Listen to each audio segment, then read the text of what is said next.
Hello, and welcome to Birdberry Sparks. We're in the height of spring, traditionally celebrated as Beltane, the holiday of fertility, vitality, and union of lovers. So I want to go flower picking with you, bake a hard bread, tell you about a tradition from where I come from, and share 7 ideas with you on how you can celebrate Beltane if you don't have so much time. Beltane is the midpoint between spring equinox and summer solstice. It's the time when the earth bursts with energy and life is in full bloom. It's a time of abundance and fertility, a time of blossoming life. So right now is the perfect time to go flower picking. It's a wonderful quiet way to tune into the season and become aware of the vitality and beauty that's now humming all around.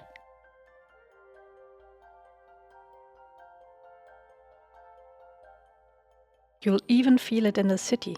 Wildflowers grow everywhere. Dandelions in the cracks of the pavement, daisies in the park or on the roadside, and if you're lucky, you'll find an untamed blooming hawthorn at the edge of a path. Daisies and dandelions are perfect flowers to make flower crowns from. This alone makes them very fitting for the seasonal holiday. Dandelions, looking like miniature suns, representing fertility, abundance, and hopeful wishes, as well as daisies, symbolizing innocence, love, and childlike joy, bring in the perfect energy for Beltane. Hawthorn is traditionally sacred to this holiday. It stands for protection and heart opening, and its blossoms have been and are still often used in mayday crowns and sacred fires. I found some lilac on my flower picking trip too.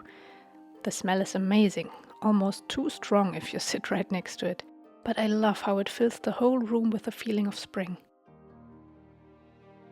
And if you're working today and don't have the time to go flower picking, you might still stumble upon a little dandelion by the roadside on your way to work, or find a beautiful twig of hawthorn to bring some light and joy to your work desk. And also, originally Beltane was celebrated at the full moon closest to the midpoint between spring equinox and summer solstice, which would be May 12th this year.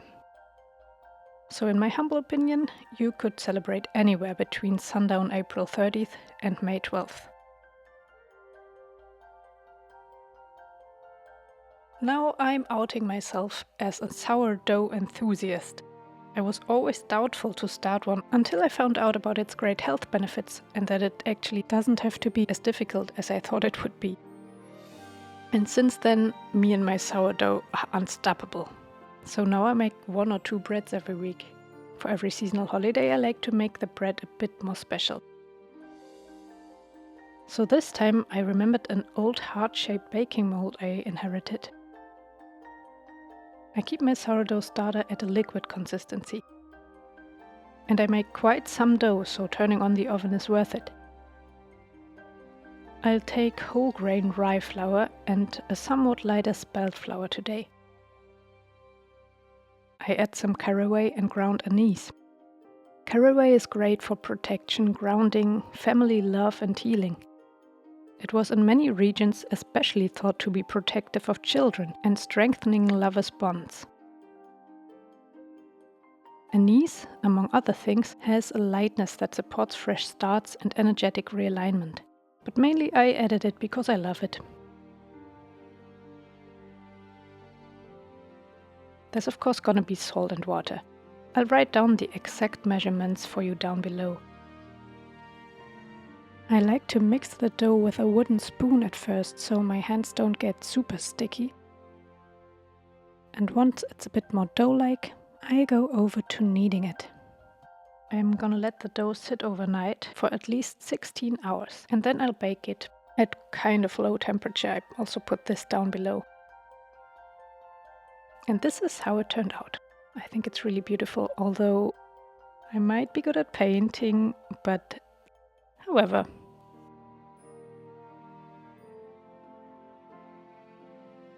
By the way, I'd like to tell you about a Mayday tradition you might not have heard of yet if you're not from certain areas of Germany. Most people know the tradition of putting up a huge maypole and dancing around it. I come from Cologne, and there we have another tradition that's also practiced in some few other regions of Germany, I believe. The night before May 1st, men will put up a small birch tree in front of their desired maiden's house. It's of course very heteronormative, as most traditions are.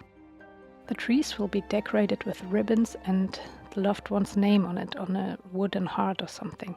It's not necessarily recognizable who was the one who put the tree up. The tree will stay there for the whole month of May. And the old tradition says that the last day of May the man who put it up has to come and get it, so the maiden's dad can let him know if he was pleased with the tree or not. After the third approved tree by the same man, he would propose. That part of the tradition is of course overcome nowadays, but it's still very common to see decorated birch trees in front of houses and on balconies through the whole month of May in Cologne. There are even selling spots like there are for Christmas trees. On leap years, it's the women's turn, by the way. Did you know that tradition? Tell me in the comments, also if you know of other regions that are doing this kind of tradition too. And finally, I want to give you some pocket-sized ideas on how to celebrate May 1st if you don't have a lot of time at hand. Of course, you could pick and wear a flower crown or light a candle, red, white or green for Beltane's passion, growth and vitality. Do some barefoot grounding and connecting to the earth, or just your kitchen floor. Whisper a wish to the rising sun on May 1st morning. Burn incense or herbs, like thyme, rosemary or lavender, or use a cleansing spray. Write a love letter or love note to yourself or someone you care about, or an animal, or even Earth itself. Tend to your houseplants or garden and give them a little extra love.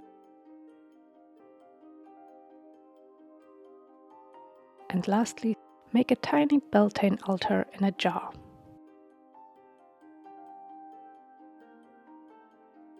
So whether you go all in with flower crowns and sourdough hearts, or just light a single candle while sipping some tea, enjoy this season full of life, joy and connection. Choose what makes you happy.